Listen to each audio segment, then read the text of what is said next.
In the hush of early morning, Kentucky Valley looked like something out of a dream.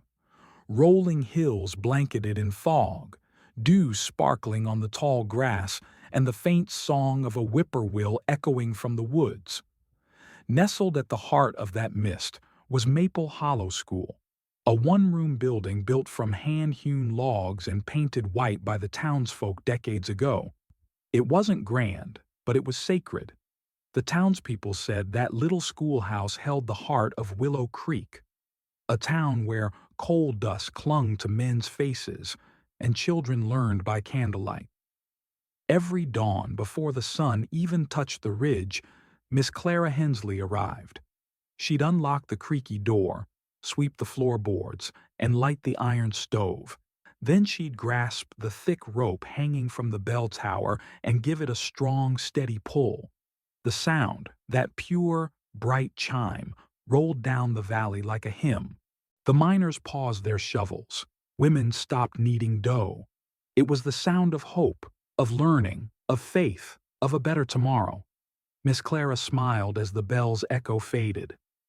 "Let's make today count," she whispered to herself. And for a moment, it felt like the valley smiled back. Clara had been in Willow Creek for just over a year. She wasn't born there. She came from Lexington, a city with carriages, gas lights, and people who read newspapers every morning. Her father had once been a respected merchant, but when his business failed, the family lost nearly everything. Her mother's health broke soon after, and Clara, at just 23, decided she would stand on her own 2 feet.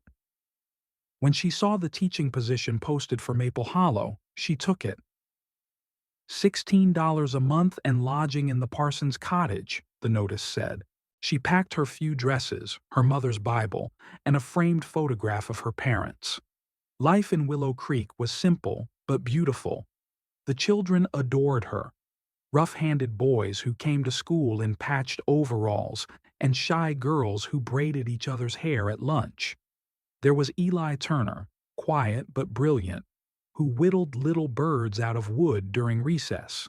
Mabel Lee, who dreamed of becoming a nurse but had never seen a hospital.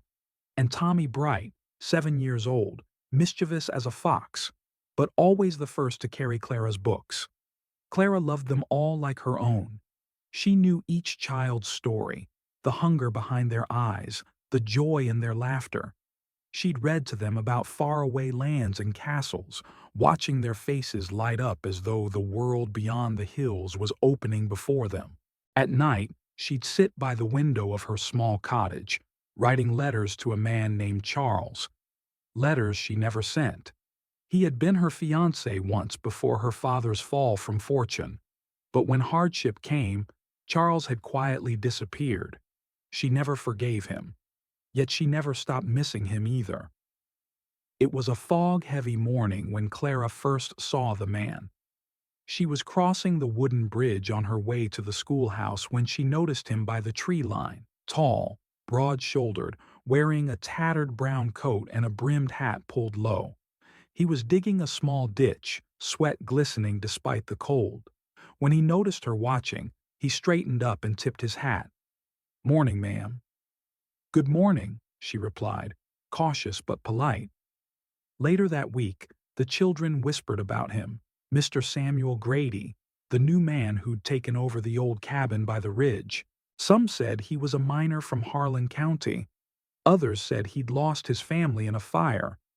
Clara saw him again a few days later fixing the fence around the schoolyard.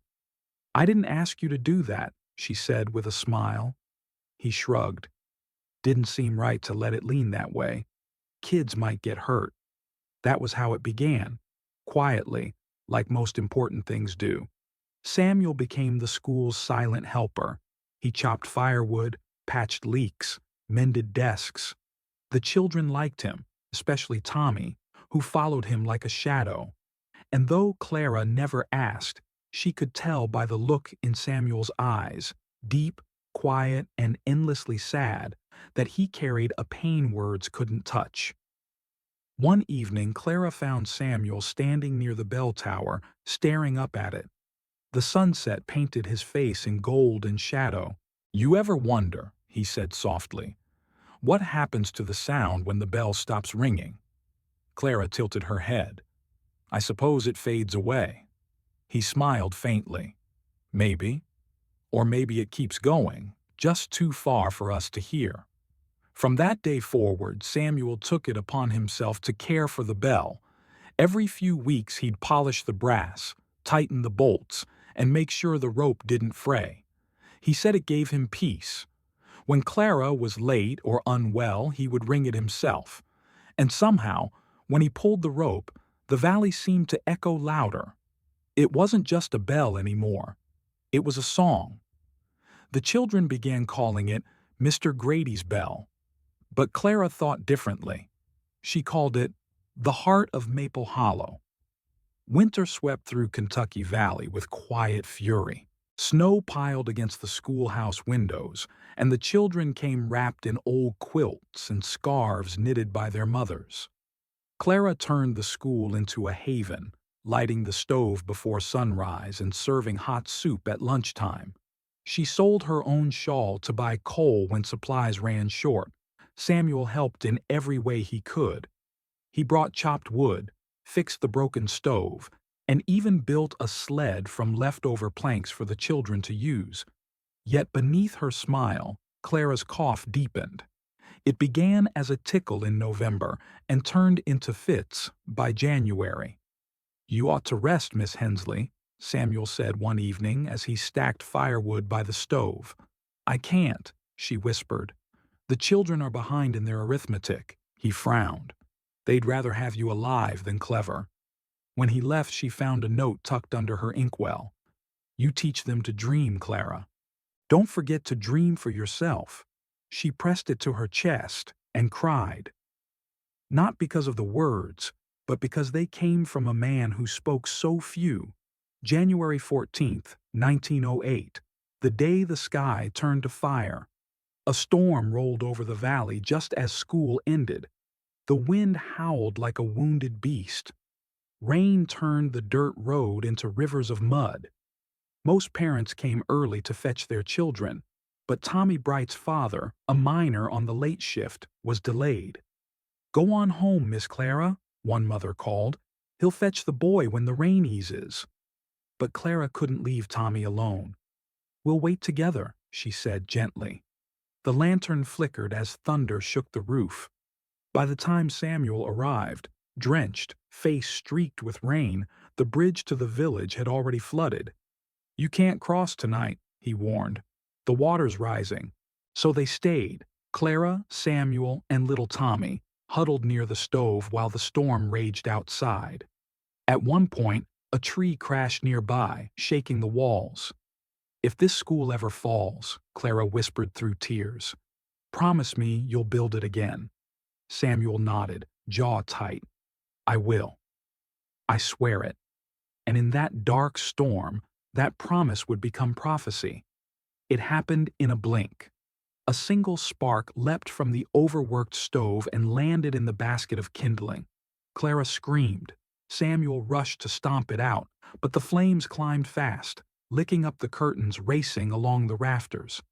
Get the boy, he shouted. Smoke filled the room. Tommy cried, choking, as Samuel grabbed him and forced open the door. Cold wind roared in, and with it, the fire flared hotter. Clara, he shouted, I'm right behind you. But she wasn't. She'd gone back for the attendance ledger, the children's drawings, the Bible her mother had given her. When Samuel turned, the doorway was already a wall of flame. Neighbors saw him burst from the schoolhouse carrying Tommy Bright, his coat smoldering, his hands burned. He laid the boy in the snow, gasping, "Stay there." Then, without hesitation, he ran back inside. That was the last anyone saw of Samuel Grady. The roof collapsed moments later. By morning, the schoolhouse was ash. The bell tower had melted, the great brass bell lying half buried in the cinders. Blackened, broken, but not silent. When the townsfolk sifted through the ruins, they found Miss Clara near her desk, clutching a scorched book to her chest. The Bible. Her face was calm, as if she'd fallen asleep. Of Samuel, there was no trace. Some said he must have been buried in the rubble. Others swore they saw him last, reaching for the bell rope as the flames consumed him. Tommy Bright survived but didn't speak for months.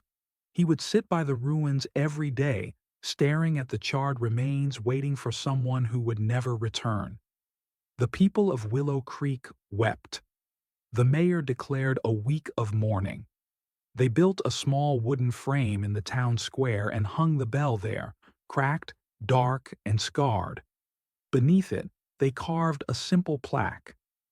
In memory of Miss Clara Hensley and Samuel Grady, who taught us what love and courage mean.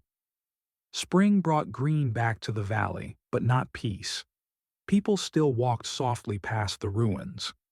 Then one night, the first anniversary of the fire, something strange happened. Just before midnight, the townsfolk of Willow Creek awoke to the faint, echoing sound of the school bell. It rang once, then twice, then three slow, mournful tolls. People rushed into the square, lanterns held high. The rope was tied neatly around the beam, unmoved. No wind blew. Yet the bell swayed gently, as though invisible hands guided it. Old Mr. Harper, the town blacksmith, took off his hat. "It's them," he whispered. "It's Miss Hensley and Mr. Grady." Reminding us they're still watching. From that night onward, the bell would ring on its own, always on January 14th, just before midnight. Never too loud, never frightening, only enough to make hearts remember. Years passed. The ashes grew over with wildflowers. The townsfolk moved on, rebuilt their lives. But Tommy Bright, the boy saved from the flames, never forgot. As he grew older, he spent his evenings by the old school grounds, carving small wooden figures and talking softly to the wind. Sometimes, children walking home from chores would see him there, lips moving as though he were reciting lessons. When asked, he'd smile faintly and say, "Miss Clara says learning never dies. It just changes rooms." Tommy became a man shaped by loss, but not broken by it. He carried Samuel's promise in his heart that the school would rise again. And deep down he knew the bell would one day ring not in mourning, but in joy. It was the summer of 1923, 15 years since the night that stole the heart of Willow Creek. The town had changed. The mine had new owners, the church had new paint, and the valley had begun to forget its ghosts. But not Tommy Bright. At 22, Tommy was now a skilled carpenter, strong and soft-spoken, much like the man who had once carried him out of the flames. He never left the valley, though people told him he should. Said there were better jobs and better futures in Louisville or Cincinnati. But Tommy only smiled and said, "There's something here that still needs building." That summer, the state offered funds to reopen schools in rural communities. When the announcement reached Willow Creek, the mayor gathered the townsfolk. "We could use that money," he said, "to build a new school for our children." Tommy stood up. His voice trembled but carried across the crowd. "Then let's build it," he said. "Let's build it right where Miss Clara's stood." The room fell silent. For a moment, all they heard was the creak of the old bell outside, swaying gently in the wind, as though it approved. The next morning, Tommy took up his tools. The valley followed his lead. By autumn, the new Maple Hollow schoolhouse stood proudly at the edge of the same clearing where the old one had burned. It was larger now, with tall windows and a new bell tower. But the foundation, that was the same. Tommy had made sure of it. While digging, the workers found fragments of the old school, charred pencils, melted glass, a few pages of a lesson book still legible. On one, in faded ink, were the words, "Tomorrow we learn about courage." Tommy had the words framed and hung by the entrance. When the day of dedication came, the entire valley gathered. The mayor gave a speech about resilience and progress. The preacher spoke of blessings and new beginnings. Then Tommy stepped forward, holding the old cracked bell, polished now, though its scars remained. He cleared his throat. "This bell rang for us once," he said, his voice thick with emotion. "It called us to learn, to hope, to believe." And though it fell silent, it never stopped echoing. He turned to the children seated before him, faces bright with the same wonder he once had. "Let it ring again," he whispered. He pulled the rope. The bell's tone was pure and deep. It filled the valley, washing over the hills and through the pines, and for a moment everyone swore they heard something else woven into its chime, a woman's laughter, soft and warm, carried by the wind. The mayor took off his hat. Mothers wept, and Tommy smiled through tears. "Welcome back, Miss Clara," he said quietly. That night, as twilight settled and the new school stood quiet under the stars, Tommy stayed behind to lock up. As he walked past the bell tower, he saw someone sitting on the steps, an old man with a lantern, face half hidden in the glow. "You did well," the man said, his voice gravelly but kind. Tommy paused. "I didn't see you at the ceremony." The man chuckled softly. "I've been watching from the ridge." For a long time there was something in his tone, a gentle familiarity, a warmth Tommy couldn't place. "Who are you?" Tommy asked. The man stood, shoulders stooped, but strong. "Just someone who made a promise a long time ago. To build again."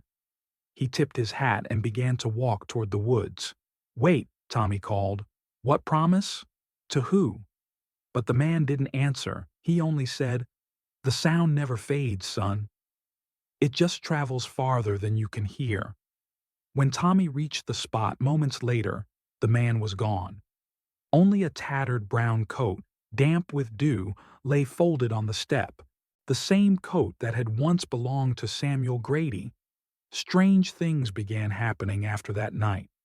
Children claimed that when they stayed late, they could hear soft footsteps pacing the hall or the faint sound of chalk scratching on the board, as if invisible hands were writing lessons. Sometimes books would be found open to stories about courage or kindness, even when no one had touched them.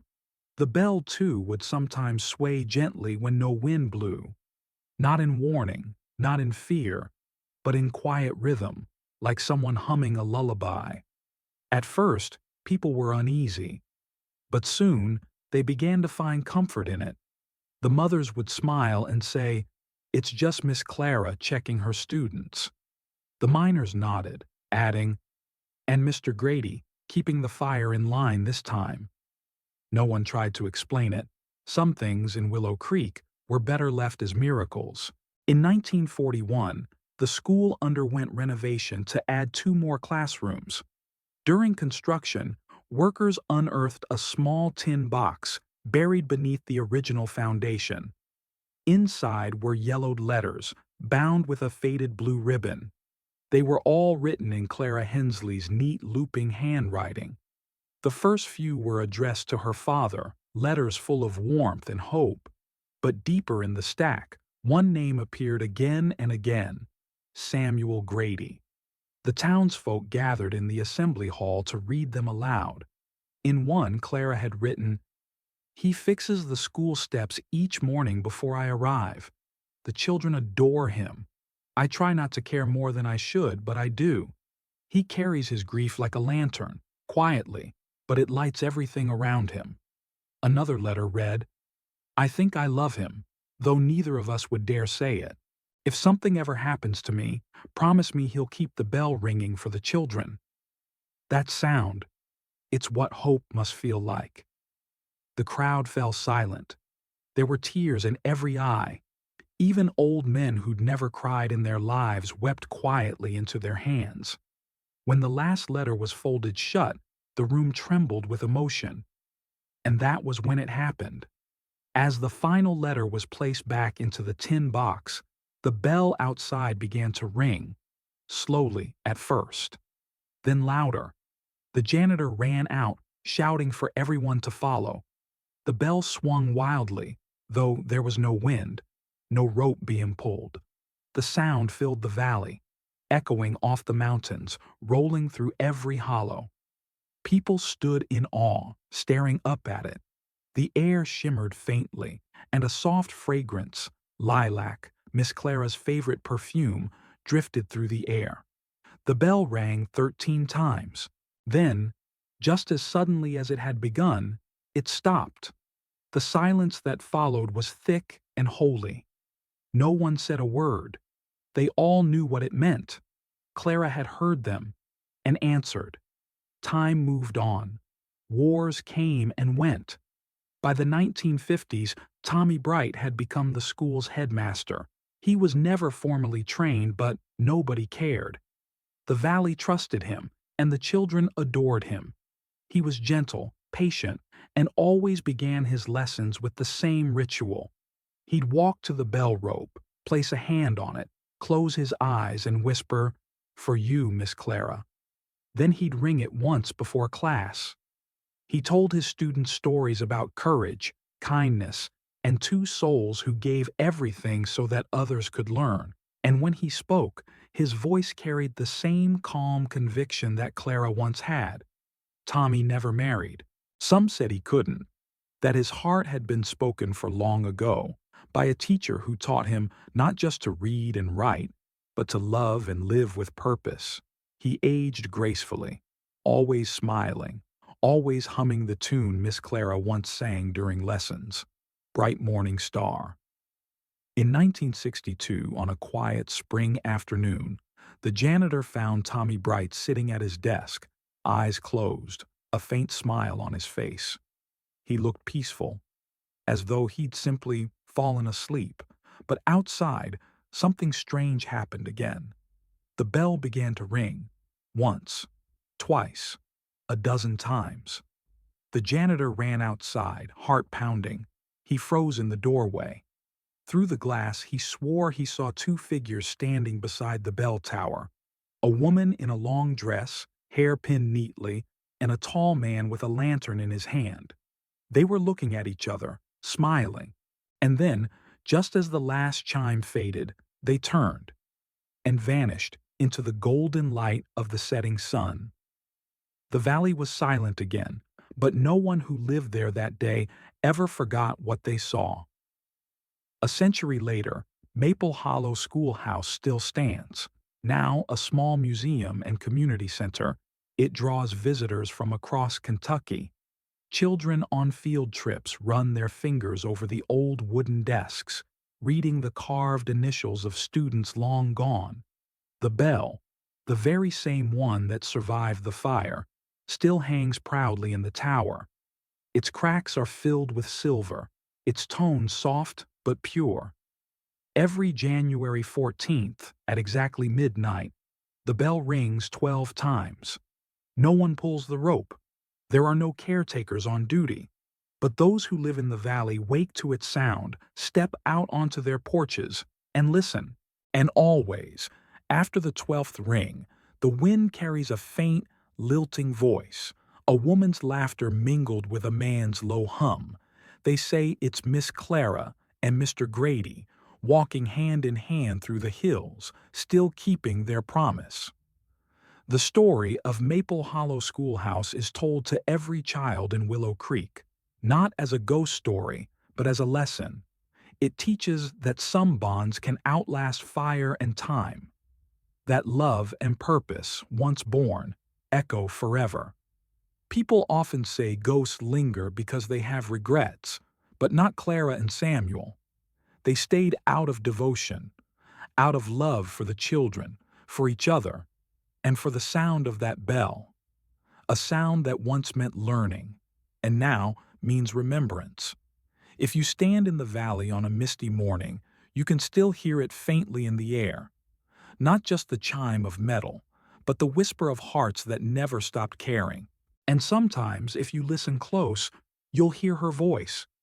Class is in session.